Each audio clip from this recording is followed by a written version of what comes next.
এক ফোঁটা মধু মাটিতে পড়ে আছে। পাশ দিয়ে ছোট্ট একটা পিপিলিকা যাচ্ছিল। মধুর সুঘ্রাণ নাকে ঢুকতেই থমকে দাঁড়ালো। ভাবলো, একটু মধু খেয়ে নি, তারপর না হয় সামনে যাব। এক চুমুক খেলো, বাহ, খুব মজা তো। আরেকটু খেয়ে নি। আরেক চুমুক খেলো, তারপর সামনে চলতে লাগলো। হাঁটতে হাঁটতে ঠুকে লেগে থাকা মধু চেটে চেটে কাচ্ছিল। ভাবলো, এত মজার মধু আর একটু খেলে কি হয়। আবার পিছনে ফিরল। পূর্বের মধুর এক পাশ থেকে খেয়েছিল। এবার চিন্তা করলো, মধুর ভিতরে আরো বেশি মজা মনে হয়। এবার আস্তে আস্তে বেয়ে বেয়ে মধু কুঠার উপরে উঠে গেল। বসে বসে আরামসে মধু খাচ্ছে। খেতে খেতে এক পর্যায়ে পেট ফুলে গেল। ওইদিকে আস্তে আস্তে পা দুটো মধুর ভিতরে ঢুকে যাচ্ছে।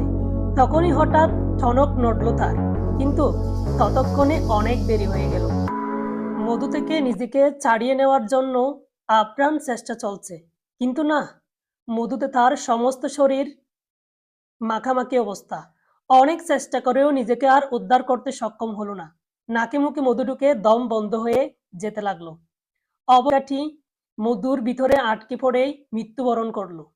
এই বিশাল বড় দুনিয়াটাও এক ফোঁটা মধুর মতো। এই যে মধুর পাশে বসে হালাল ও অল্পতে তুষ্ট থাকবে, সেই বেঁচে গেল। আর যে এই স্বাদের মধ্যে ডুব দিতে গিয়ে হালাল হারাম ব্যভিচার বিচার না করে শুধু খেয়ে গেল, আরেকটু আরেকটু করতে করতে একদিন সে এর মায়াজালে আটকে পড়েই মারা যাবে। তখন কি আর কেউ উদ্ধার করতে পারবে? উদ্ধার করতে পারবে না। তার ধ্বংস অনিবার্য। তার দুনিয়া ও আখিরাত দুটোই শেষ।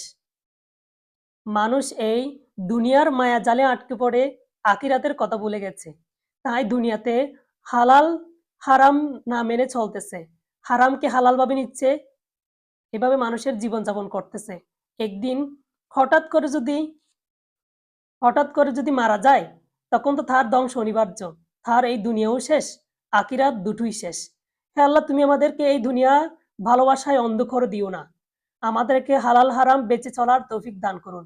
আমিন। ভিডিওটি যদি একটু ভালো লেগে থাকে, গল্পটি যদি আপনাদের একটু ভালো লেগে থাকে, একটা শেয়ার করে দিবেন।